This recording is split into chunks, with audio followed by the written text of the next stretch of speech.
What happens when you have Crohn's disease and you can't get enough nutrients from food for your body to function and the liquid diet isn't working? Well, stick around because I'll tell you exactly what happens and explain to you this alternative, which you've probably already guessed it from the title of this video, known as parenteral nutrition.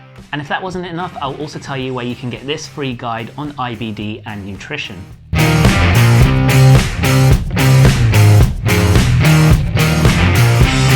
Welcome back to my channel, the only place for Crohn's and colitis tips, tricks and information. So make sure you subscribe to my channel and hit the bell to be notified every time I post a video. And if you want to join an exclusive community of people who receive my personal tips, tricks and information, as well as free stuff like this IBD guide, then make sure you sign up to my newsletter by visiting the link in the description box below.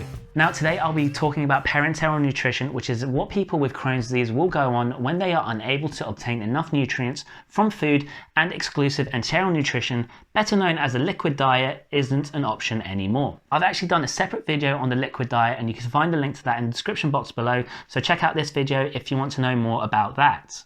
Now, parenteral nutrition is the delivery of nutrients such as carbohydrates, proteins, fats, vitamins and minerals through intravenous methods. This basically means that you will be given nutrients directly into your bloodstream, and this can be through a vein in your arm, chest or even your neck. And what this does, it bypasses the normal process of how you obtain your food, i.e. your gut. You'll only have parenteral nutrition if you can't get enough nutrients because either the inflammation in your intestines is so bad or because you suffer from other complications of Crohn's disease.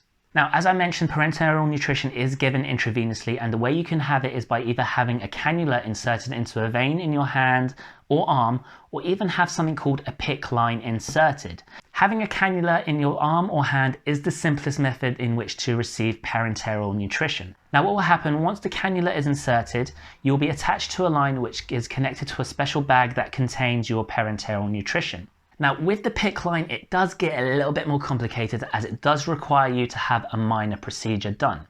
Now a PICC line basically stands for a peripherally inserted central catheter, and every hospital is different on how they'll insert this, but in general you'll be given either a local anaesthetic or sedation, and under x-ray guidance a radiologist will insert the catheter into a vein in your arm and guide it into the large vein that carries blood to your heart. And this PICC line can be also used to administer medication, but in this case it will be given to deliver parenteral nutrition. Now there are risks associated with having parenteral nutrition, which can include getting an infection due to the insertion of the actual PICC line.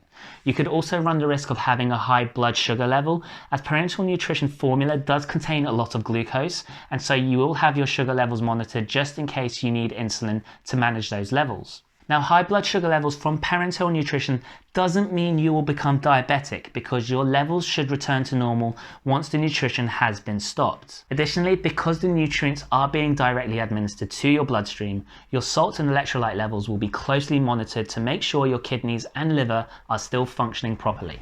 The total time you will be on parenteral nutrition will depend on the reason why you are on it in the first place. So for example, if you required surgery and had been put on it after your operation, you will most likely be on it for between 1 and 2 weeks, sometimes a bit longer if it was a big operation, until your bowel starts to function normally again, and then you can start introducing normal foods.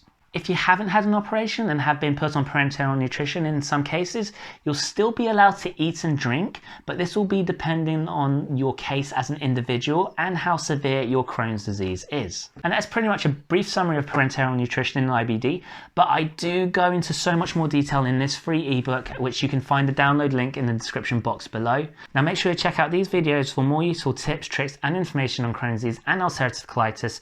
Make sure you hit that subscribe button and the bell to be notified every time I post a video, as well as leaving a like and a comment if you enjoyed this, and I can't wait to see you all in the next episode.